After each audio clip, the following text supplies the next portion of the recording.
বাংলাদেশের অবস্থা খুবই খারাপ। ছাত্র নেতারা কি করছে, তাদের ভিডিও ফুটেজ কোথায়? আজ হিন্দু সনাতন ধর্মী লোকদের উপর প্রচুর অকথ্য অত্যাচার চালাচ্ছে। কোনো ভিডিও ফুটেজ কি দেখলাম? তাহলে আপনারা কি বলবেন, হিন্দু ছাত্র কি শহীদ হয়নি এই আন্দোলন?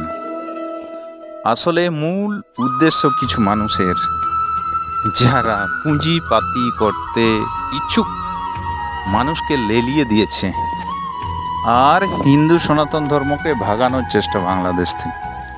কি অত্যাচার করছেন মনে রাখবেন, হিন্দু সনাতন শান্তির ধর্ম আরেকবার প্রমাণ হল। ধর্ম বিদ্বেষ আপনারাই খেলাটা শুরু করেছেন, এরপর দেখুন কোথায় যায়। এটাই ছাত্রদের মনস্কামনা ছিল কি? ভুল কথা। আপনাদের ধর্ম সজাগ করছেন আরেকবার।